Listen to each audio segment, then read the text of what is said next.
Welcome to another Telltale Books video. I'm Greg, and I'm going to be talking about the second of the Sworn Soldier books by Kingfisher, also known as Ursula Vernon. Emily and I reported on the first one, What Moves the Dead, and we had mixed feelings about it. We thought there were a lot of problems with that book. That book was a finalist. I'm forgetting now whether it was Hugo or Nebula, but it was an award finalist, but didn't win.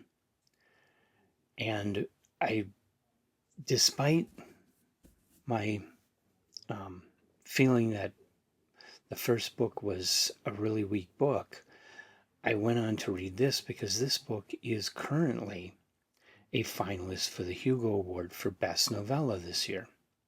This book is number 70 in my possibly incorrect bibliography of Ursula Vernon's works, which is everything she's that I can find that she's published as Ursula Vernon or Kingfisher. I have it in one bibliography because it's all one person.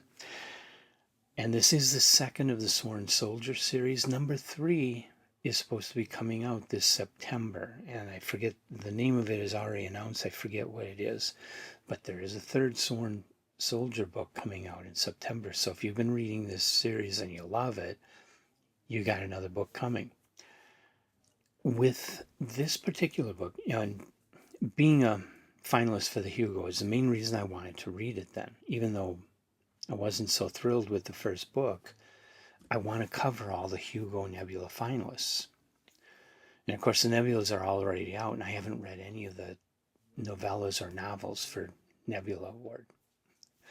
Hugos aren't coming out for, I think it's August sometime. So I got a little bit of time to possibly squeeze in a couple of novellas anyway before the Hugos come out.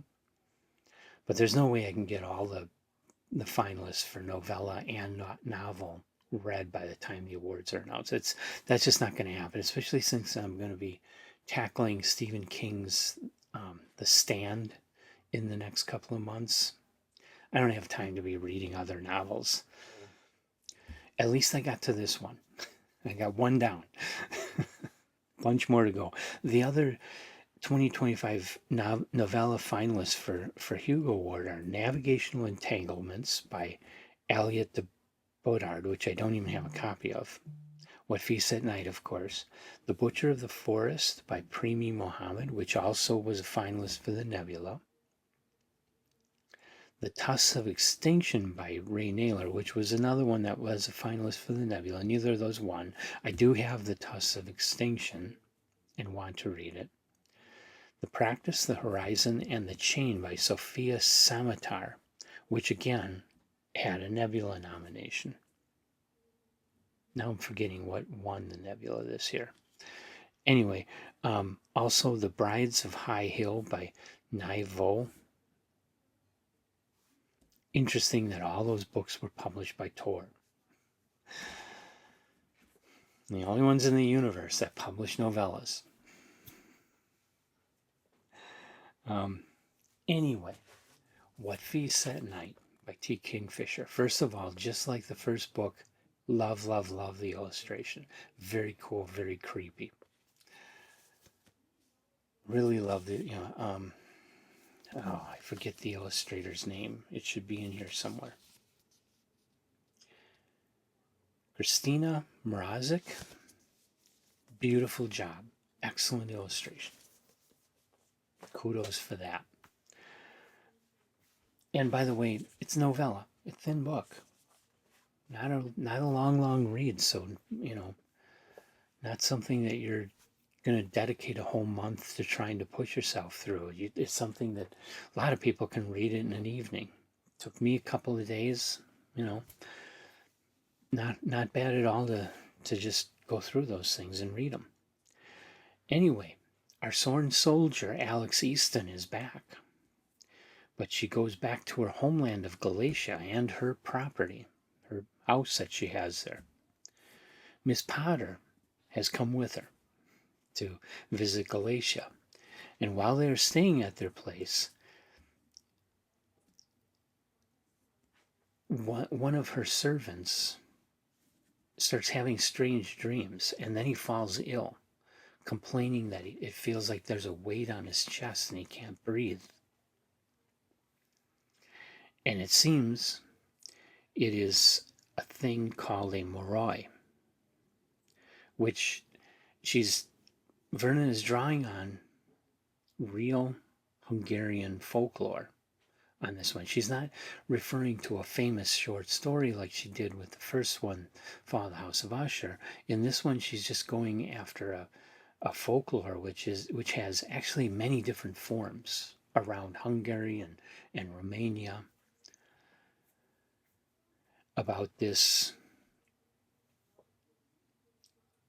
In some places it's called a vampire, in others it's more of a werewolf, and in some it's kind of a ghost, and some it's actually called a witch. But it's always this spirit that can visit your dreams, and it sits on your chest. And of course, anybody who knows art history knows this is drawing from the famous Henry Fuseli painting The Nightmare, which has a demon sitting on a woman's chest in bed, and a strange horse, a mare, at night, looking over the scene. So that's mostly where the story is being drawn from. Before long, of course, the moroi visits Alex in her dreams, and Alex has to battle it. And that would take me into spoilers if I kept going. I don't want to spoil it. The first half of this book kind of is slow to get into things. It's just visiting the Galatia and talking about some of the idiosyncrasies of Galatia and stuff like that, and just kind of getting you into that place, and nothing much really happens. But then along the middle of the story, it really starts taking off, and things really start happening, and then it really gets creepy. It really does. Unlike What Moves the Dead, this book does have some very creepy moments, very horrifying descriptions, and it gets a lot more like a real adult horror story. Not extreme horror, but definitely more what you expect from horror.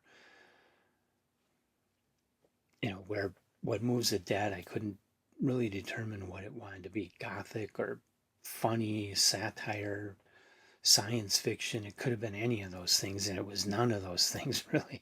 This one, all that other stuff is kind of swept away, and the focus is on the supernatural situation going on, which is the way that, I really wish Vernon would have just forgotten about that first book and just done this one as number one, and then the rest of the books be more like this, because this is a lot more focused. It's a lot more what you're going to expect when you're told you're buying a book aimed at adult people that is kind of a horror story, though it's not super intense. Definitely a lot more what I expected the book to be. Definitely a lot more. I'm using the word definitely too much again. Gotta stop that. This is what I wanted the first book to be. This is what I want from this kind of a book. This delivered on what I was looking for, and it was good. I would recommend this one. I would say skip the first one, go straight to What Feasts at Night, and enjoy this one, because this is the stronger book. But at least admire the artwork on What Moves the Dead. It's really good. You have a lot less of the snarkiness, which I appreciated. It made it more of a horror story. The snarkiness made me not be able to take the first book seriously. Toning that, it's still there, but it's toned way down, and that makes me able to take the supernatural story here a lot more seriously. It doesn't seem like a satire. Doesn't seem like she's just laughing at everything. And like I said, it does have some truly gruesome passages, some parts that, I mean, I don't know. For some reason, it's hard to scare me with these things, but some people will be scared by some of these passages. They're pretty descriptive. And I think a lot of why I was able to enjoy this more is the fact that I don't have something like a great Edgar Allan Poe story to be constantly comparing to. This isn't a retelling of one of my all-time favorite stories. This is something I've never read a book about this folklore before. Like I say, I know the painting by Fuseli, but I'd never come across anybody that wrote a book about this specific area of folklore about the Moroi. And I think that's a lot of what made me more accepting of what she wrote here, is that I'm not comparing it to something great. I didn't come out of the book feeling it was a top tale. I don't feel it's that good. Not having read any of the other Hugo finalists for novella, I can't really say if it deserves to win this year, but I think it deserves to be a finalist anyway, at least to get that far. Sure, it was a terrific book. Could it have been better? Yeah, I think it could have. But because like I say, the beginning was awfully slow. But a lot less to nitpick here than I did with What Moves the Dead. There's a lot less negative to say about this one. Much stronger book. Recommend it. Even though I don't think it's a top tale, I still recommend it. I say go out and buy it and read it. Yeah, and those other books nominated for the novella category of the Hugos, if they're not as good as this one, then this one should win. Though I have in my mind what kind of a book should be an award-winning book. And a lot of times the books that do actually win the award, I feel like they had to give it to something, so they gave it to that. And not that the book really deserved it, you know what I mean? This one, it's up there. I just feel that there is some room for improvement here. And so it's not a book that I would give an award to, and therefore that's why I'm not calling it a top tale. I don't think this is a classic in any way. But it definitely, based on just What Moves the Dead, I was not liking T. Kingfisher very much. But this definitely redeems her in my mind. Okay, so I recommend this to you. Go read it. If you like Gothic horror, you'll have a good time with What Feasts at Night.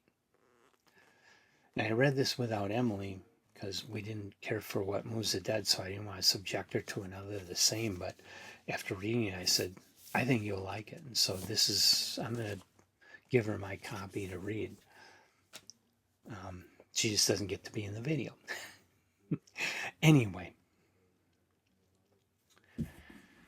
that's all I have to say about that. If you have any thoughts, comments, opinions, background information about What Moves the Dead or Ursula Vernon or T. Kingfisher, please leave your comments in the comment section. I love reading those things. I try to respond to all of them. Sometimes I don't really know what to say and I just give it a thumbs up. But I try to give some kind of a response. So I really do want to read them.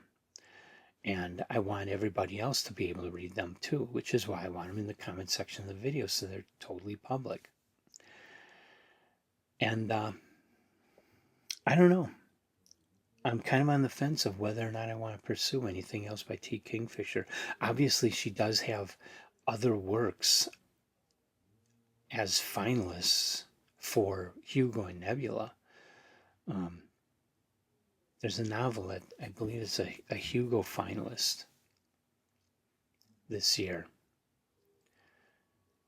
And I want to read all the finalists and winners, so I'll at least be reading that.